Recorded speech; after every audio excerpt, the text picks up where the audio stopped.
Okay guys, so for video 3, we're going to be filling in this table, right? This is something like what you might see in your homework problems for section 6.1, okay?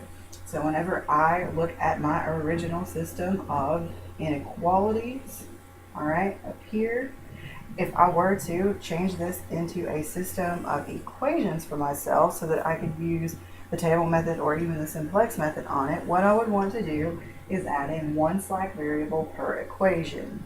All right, so I would add in S1 to my first inequality and make it into an equation, S2 for my second, and S3 for my third. Now we're not going to use these x1 and x2 greater than or equal to 0 ones.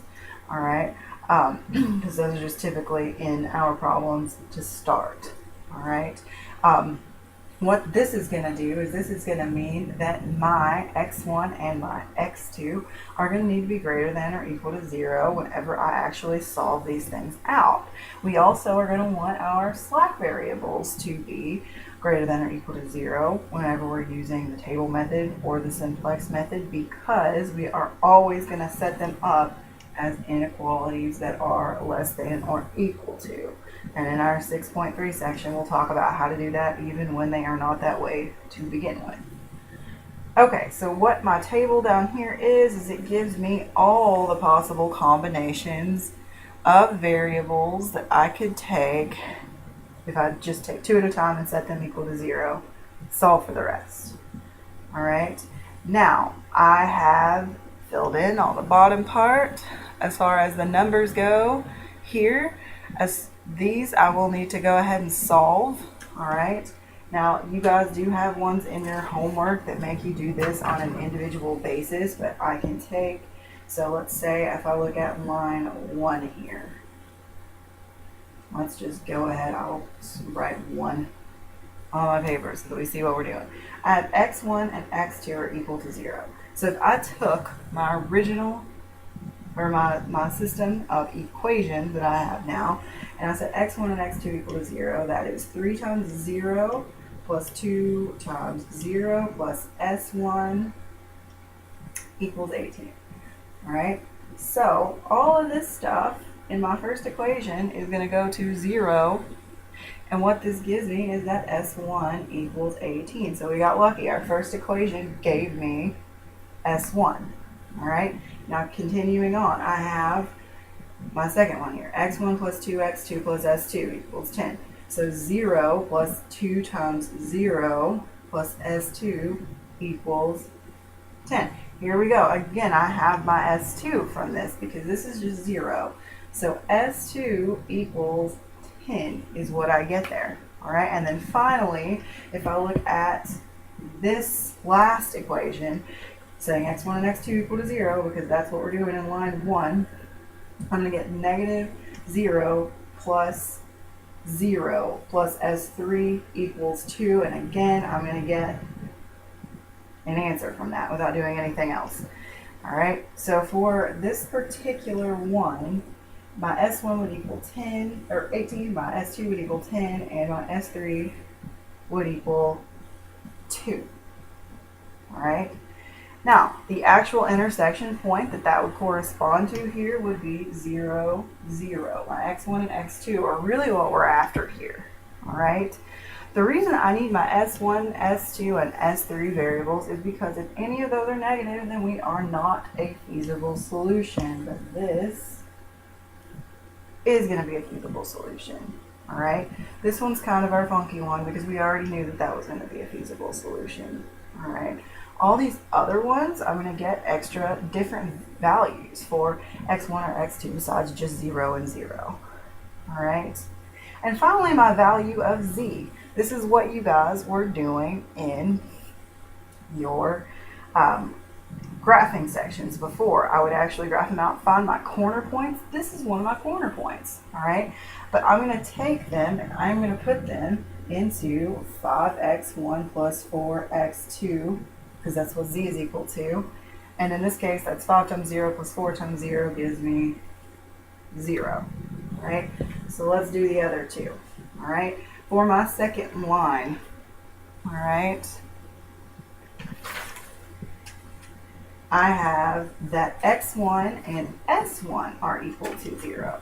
So for my first equation, whenever I use that, we are going to have 3 times 0 plus 2x2 plus 0 equals 18. All right, so 2x2 equals 18. And that will give me, when I divide by 2, that x2 is equal to 9. All right, so I have now already gotten my point, but I have to make sure that S2 and S3 are positive before I can say that this is a feasible point of our graph. All right, so I would then go ahead and use my second equation. My second equation up there, x1 plus 2x2 plus s2 equals 10. So I have x2 now, it's 9. That means that since my x1 was 0 here, 0 plus 2 times 9 plus s2 equals 10. And luckily enough, that gives us what we need to find s2, right? I have then 18 plus s2 equals 10. And if I subtract 18 here, I'm going to get that s2 is equal to negative 8. Now, technically, I could stop right here and say, no, this is not feasible, all right? My point at 0, 9 is not a feasible solution because I have a negative variable in there, all right? Now, I could go through if I wanted to, if I were trying to fill this all in, if my question was to finish it all out, I could take my third equation, all right?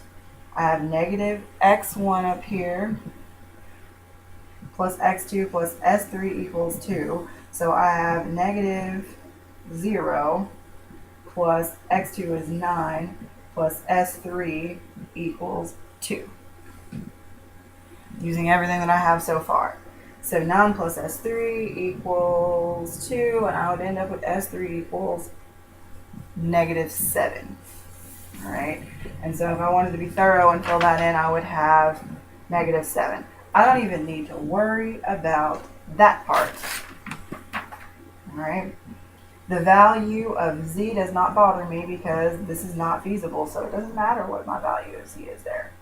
All right, similarly, I could do that with x2, s1, and s3 in row 3. So very, very quickly,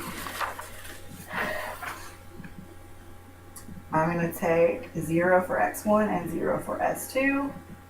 So looking through here, I could start at the very top and go from there. But if I look at my second equation there, I might want to pick that one first because it has an x1 and an s2 in it. And that will give me then 0 plus 2 times x2 plus 0 equals 10. I will be able to solve that pretty quickly for my x2. So x2 here, when I divide by 2, will give me 5. All right.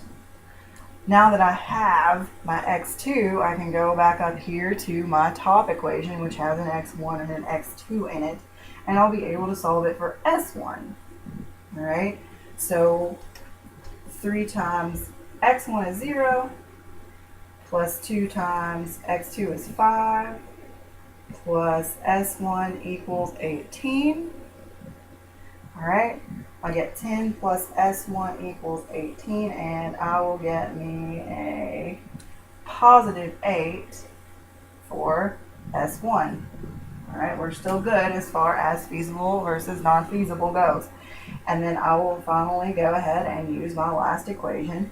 Negative x1 plus x2 is going to give me negative 0 plus my x2 here is 5 plus s3 equals 2. All right. So now right here, whenever I go to solve for s3, I end up with, if I subtract my 5 here, s3 equals negative 3. All right. So that means since one of my values in this is negative, all these variables need to be positive or 0. My solution point would not be feasible. Now the solution point I am talking about here would be 0, 5. Alright, I know this is getting lengthy, guys, so I'm sorry. Now, as far as the rest of these go, I would technically, if I did the table method, have to do every single combination. And if I did that, the actual points I would get are 0, 2, 6, 0, 10, 0, negative 2, 0, 4, 3, 14 over 5, 24 over 5, and finally 2, 4. Now I don't have to check all of these. Anything with a negative in it, I'm going to go ahead and skip over. But these guys right here both don't have negatives. This one does. This one does have a negative 2. Alright, this one does not. This one has a negative 12 over 5. And this one has no negatives. Alright. So, feasible are all the ones that have no negatives. Not feasible are all the ones that have a negative in them. Alright? If they are feasible, I can go ahead and plug them into my values here. So 0 times 5 plus 4 times 2 gives me 8. 6 times 5 is 30 plus 0 gives me 30. 4 times 5 is 20 plus 3 times 4 is 32. And then finally, my last one that actually is feasible, 2 times 5 is 10 plus 4 times 4 is 26. All right. So if I were trying to maximize here, I would then say, well, this is my maximum value of z, and it occurred at 0.43. All right. If I were trying to minimize, I do get 0 here. My minimum is at 0, and that occurred at 0, 0.